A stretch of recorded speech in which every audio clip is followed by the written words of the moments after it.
listening to Pro Booth Talk, photo booth insight, tips, and banter recorded by boothers for boothers. Brought to you by ProBoothTalk.com. Welcome to Pro Booth Talk. Thanks. Hi, Jason. You're totally right. I shouldn't have told you when we started. You froze there for a minute. You caught me off guard. We could take two. I need a clapboard. No, I love it. That was very No, I'm sultry introduction. You caught me off guard. I was like, whoa, Jason. That's my podcast voice. Not really. Is it? I have a customer service voice No. too. You No. were probably throw people off too. It's just been a minute that it had a kind of weird start for all of us. No, I love it. So that's where we're at. So anyways, here we are, Pro Booth Talk. It's been a while, so we want to do a new intro. And of course, we have a new co-host joining the show, so she needs a proper introduction as well. So let's start with that, Lap. Tell us about yourself. Hey guys, so my name is Lap. I'm with LX Pits. I'm based out of Los Angeles, and I've been doing this, gosh, I want to say like 11, 12, 13 years. I remember going to my first PBX. It was the second PBX a few years back, and man, it's been a journey. We do photo booths, we do selfie booths, photography studios. We do a little bit of everything. Cool. That's same for me. I guess it's changed a bit since I was last on here, but I have a company in Las Vegas, Smash Booth. We have been doing photo booths for just over 10 years, and we also do a little bit of everything, kind of a little bit of marketing events, a lot of weddings, and everything else above. Anyone new to the podcast or old to the podcast, we started in, I believe, 2015 with a gentleman named Tim, who didn't last very long. He left town and wasn't able to continue. It was taken over by Clay as my new co-host. Clay Moore, I think a few people will know him. He did it with me for quite a while until some personal reasons he had to step away as well. And then I also decided to just hang it up for a while until I had a late night conversation with Lap, and we decided to jump back in full force and see where this goes. Yes. As the first episode back, we just came off the hills of PBX. And one of the first questions most people asked, myself, I assume Lap as well, upon meeting is what equipment we use. So we decided to jump right into that and answer that question first. So I think we could maybe break this down by types first, maybe like DSLR booths and software. What are you using for DSLR booths and software? Primarily, I mean, obviously we use whatever software fits the goal that we're trying to achieve, but I'd say, like, what's your primary software? The primary software is not a secret. DSLR, Remote Pro. I recently moved into Breeze Booth iPad. But DSLR Remote is my go-to. I don't think that's a secret though. I've been using that for a few years. And what about kiosk? Kiosk, I use whatever. Honestly, my go-to Min booths, our fleet is all Min booths. We have older machines from when I first started, because back when I was more DIY, long time ago when I was a budget provider, I always thought just go with whatever I can get my hands on, whatever was affordable. So we have ATAs. We have, recently we started doing iPad selfie booths. That took me a while to really embrace, because I wasn't an early adopter. So we have, what is it? Mobi booth? iPad Mobi. Those are the two that we primarily use right now for most of our events. Mindus and Mobi Auras. For DSLR, I guess, and so you're using the Auras for iPads specifically? Yeah. Okay. Strictly. Since you moved on to iPad-based kiosks, what software are you using for iPads? I use Breeze Booth iPad, and I also use SnapPic. Those are the two primary software I use for iPad. I could have guessed those answers. So us, primarily we've used ATA Marquees and ATA Lumias for a number of years. We recently started changing our fleet slowly to the Min booths as well, primarily from pressure and being bullied by my peers. That's where we're at. I bought my first one at PBX and then bought a second one just a few days after PBX. So we got two of those, and we're You got stay. 2 now. That's awesome. Yes, yeah, I bought one of Billy's. Oh wow. Yeah, you said ATA. I think I have a Lumia when Min Booth stopped production for like just a short few maybe like a year or so. They're great. Just I Mhm. love Min Booth for being more streamlined. You'll learn to love it. I mean, it's Oh yeah, the amazing. All the small simplicity. things that yes, just everything fitting into one case, very portable for travel. Even though when I bought my first one, I'm not gonna lie, I cried because it's it's not the It's not cheapest the kiosk cheapest. out there. It's not, but through the years with my growth, which I didn't even anticipate the growth, I'm so thankful that I invested in a Min booth because there's things, little quirks and little things that you don't think about until the day you need it. And when you do need it is when you're very thankful. I mean, I remember my first travel gig. I was just thinking, oh my goodness, I don't want something over 100 pounds. And the Min booth, I think it's like 75 pounds. Jason, have you measured it? It's like 75, 70. I don't know, but I've traveled with the Lumia, which I believe is 65, if I'm not mistaken, and I would think the Minbooth is probably right around that, if not a little bit less. But Yeah. Yeah. as far as software, primarily I'm using Darkroom Booth with my DSLR kiosks, and for iOS or iPads, I'm using Snappic as well.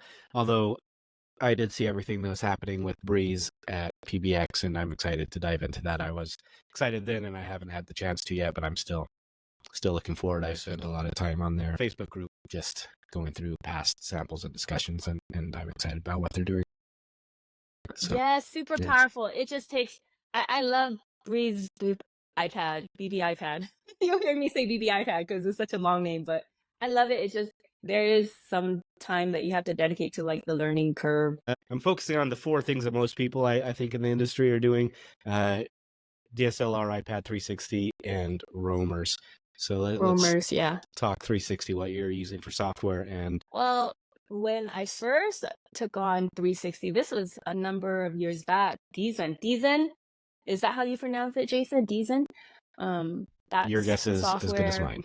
hardware. That's what I was using a few years back. They had a nice small platform. I think it's like 32 inches. Their software is amazing, syncs with music. I loved it. Of course, every software pros and cons. But when I saw the Orca a few years, maybe 3 years ago, I fell in love with it. Orca software. We use Snappic with Orca. We use Snappic for most of our video like video deliveries. Yeah. Most of them.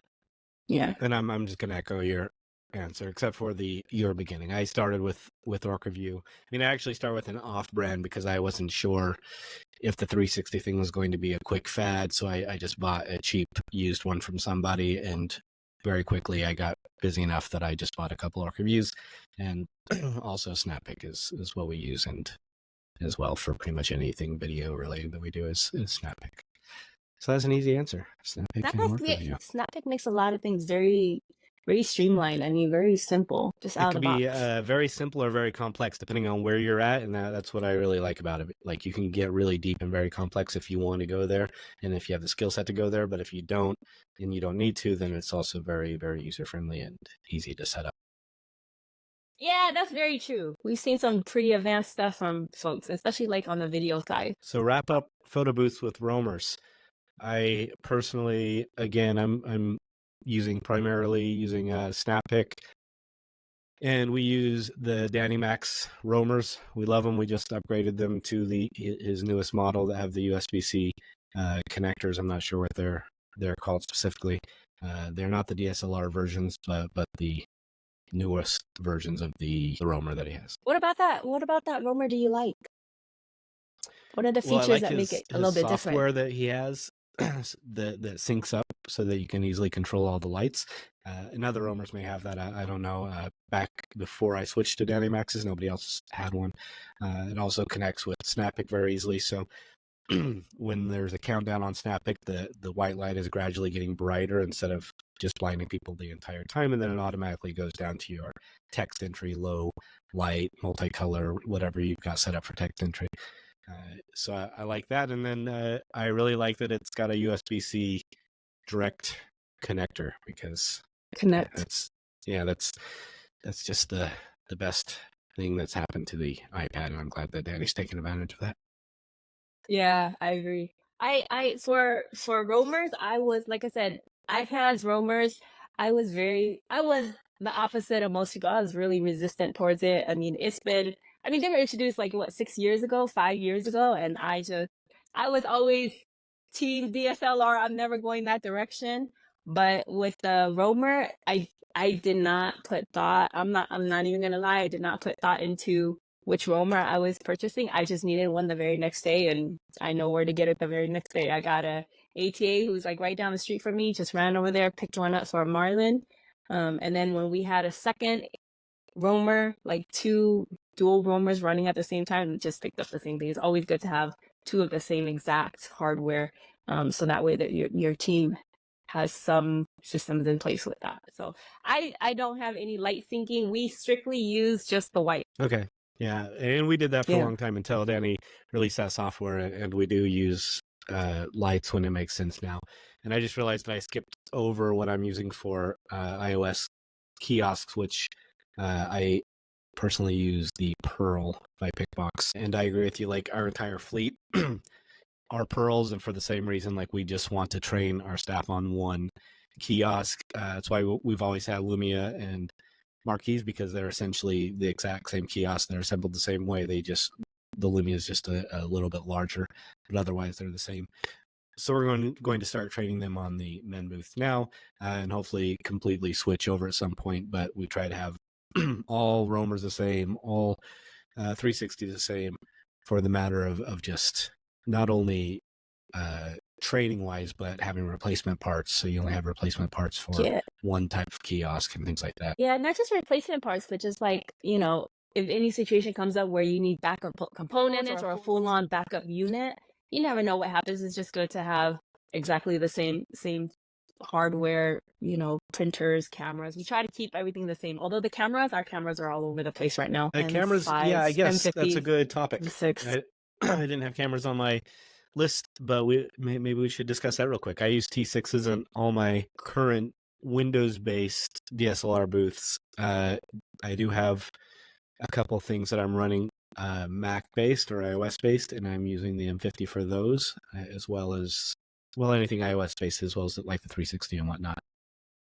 Are you in the same area there? Well, I was using T6, Canon T6 on a lot of my booths until, gosh, like 2 years ago, I decided to just switch everything over. It just made more sense.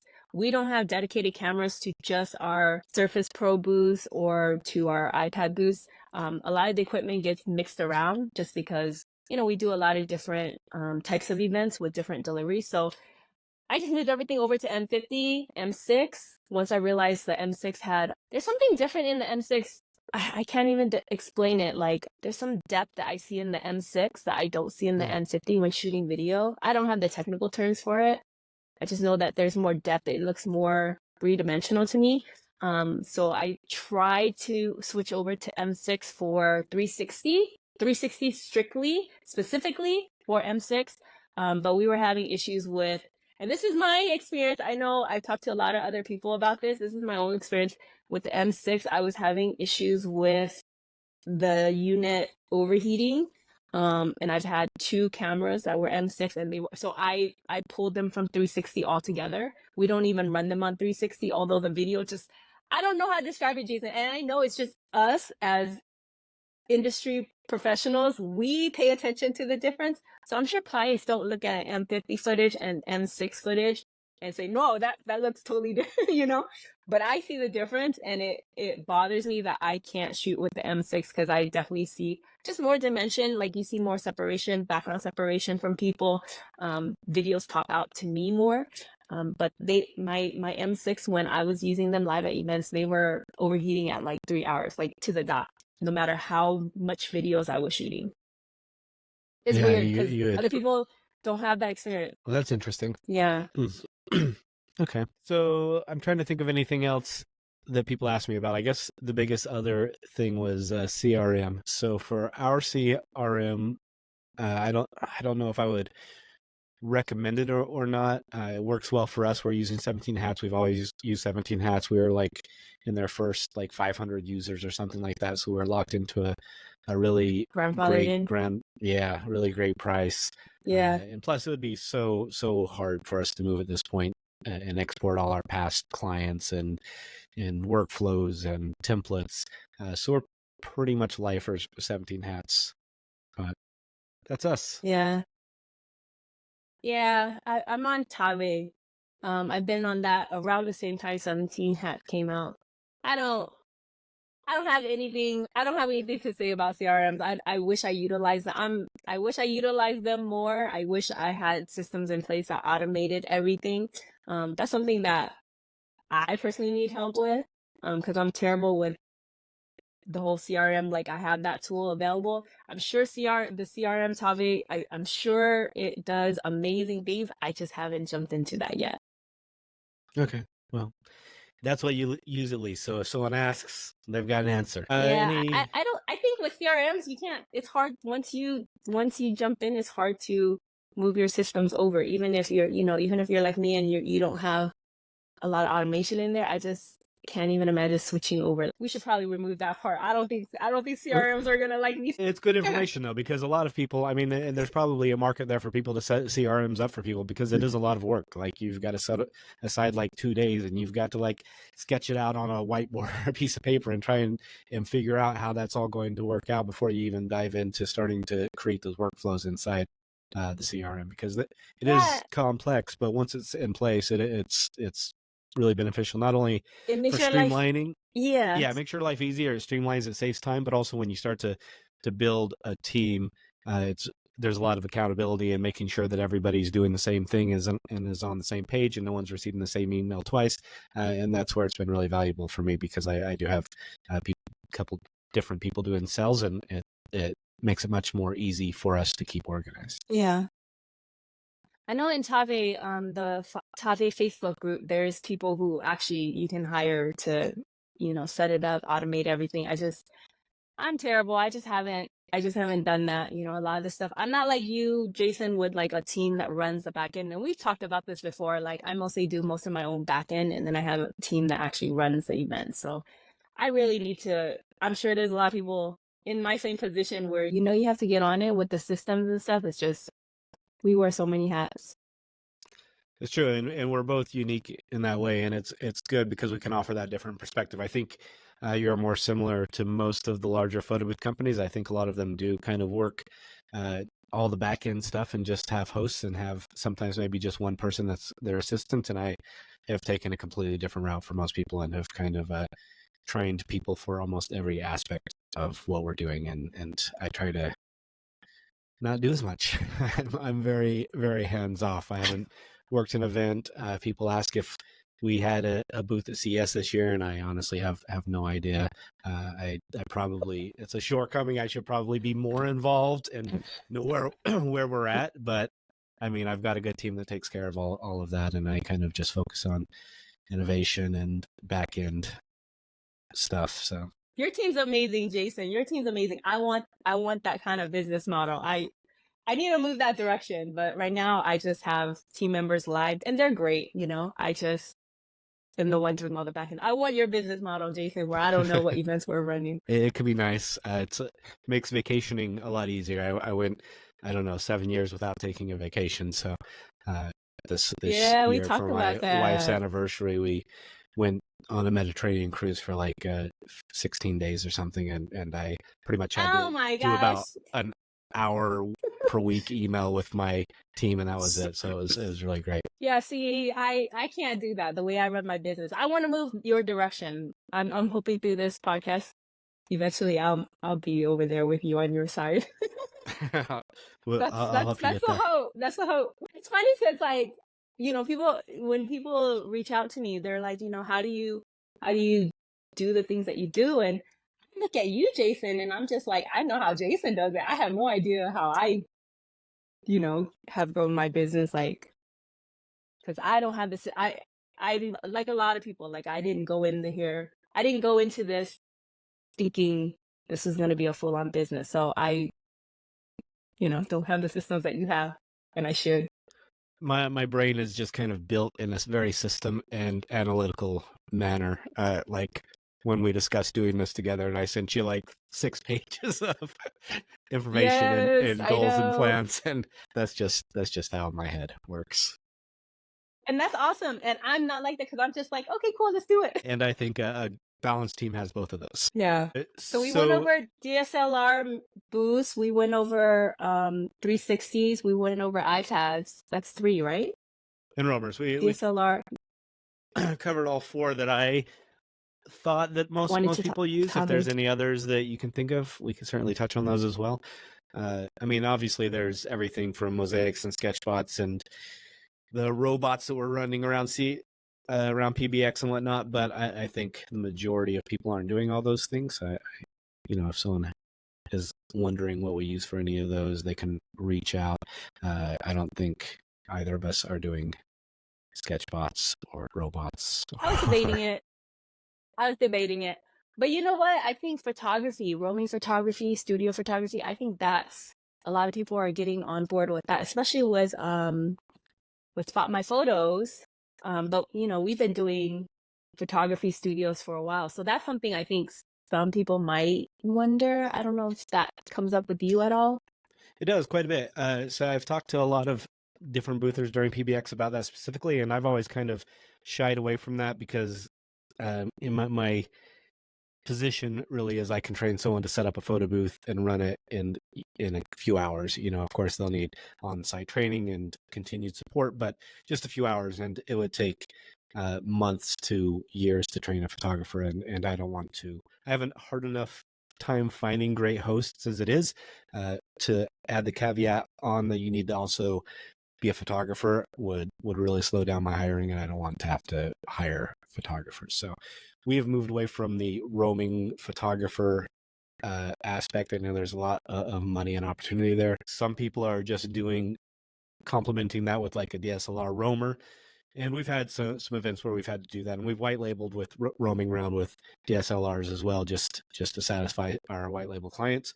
But it's something that ourselves, we don't specifically offer that. But on the subject of Spot My Photo, I don't know if you stopped over at Curator's booth during PBX, but they have a similar software that they just released. Do they? That works the same as Spot My Photo, and James was showing it to me, and it looks really awesome. Yeah. Have you put it through a test run yet? I haven't used it other than just James' demo, but it's funny because I was mentioning to him, like, it's so crazy that there's some areas in our industry that have so much competition and so much copycat going on, and some that have absolutely none. And one of those has always been Spot My Photo. He's always just been a solo pioneer. I don't know if he's got that whole thing trademarked or what, but no one's ever competed with him.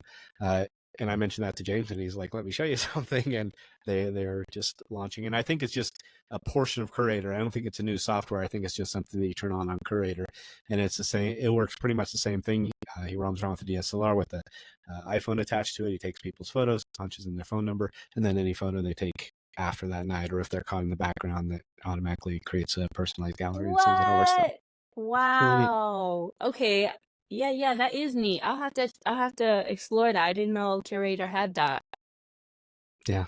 It's good to see that. It's good to see, more options available. It's, me, I love testing software, hardware, just to see what our limits are. Yeah, and any competition in our industry is great for us. Obviously, it spurs innovation and stops people from charging more than they should charge. Yeah. No, that's interesting. I'll have to check out Curator. I did not know. Does he have it? Is he advertising that he had this available right now, or? I don't know if it's live or if it was kind of in beta when he showed it to me. We'd have to reach out to James and see if he wants to chat more about that. Maybe we'll bring him onto the podcast here and have him explain this new. To my knowledge, his new tech that he has, because I only knew Spot My Photos, and they literally had like the market for that. I mean, Snaptic has AI face recognition. Have you used it? I have, and I liked it. It's very different from Spot My Photo, but So I had a showcase event here in Vegas where I invited all the different planners and whatnot in town, and I put together several different booths. And I didn't want everyone to spend the entire night punching in their phone number or email address because we had like 12 different activations set up. So Oh basically, I my sent out a goodness, that's QR awesome. beforehand and had everyone scan their photos and or their face and set up their own personal gallery, and that way when they came, any kiosk they went to, and we utilize so if you're using like a DSLR booth and using darkroom, you could use a Dropbox or something, and they have, I can't remember SnapPix program, but there's something to upload photos and add it to a specific gallery.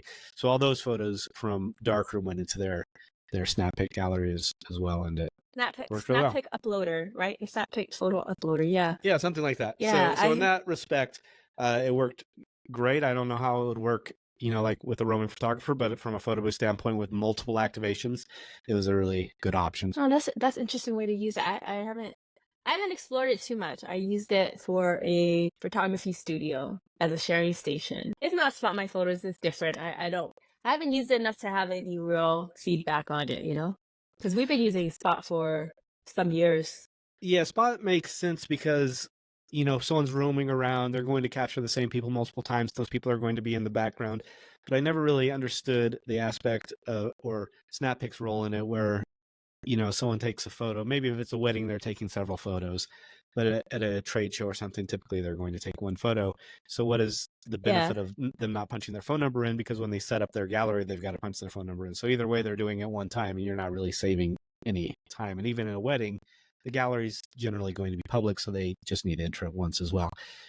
So the only time I really saw it making sense is in the scenario where there was several activations in one spot where people are going to be using them over and over again, and you wanted to kind of keep things streamlined. Yeah. So I don't No, think a lot of I people mean, have used it. yeah. I agree. I agree. I've used it just a handful of times. Anyways, I think that probably wraps things up. Hopefully, Yeah. hopefully this is a good first experience for you. It was. I'm a terrible speaker. Like but this was not too bad. No, you did great. Hey. All right. And so with that, I guess we'll close up. I've never really been good with goodbyes. I don't know how to close this. I think we'll just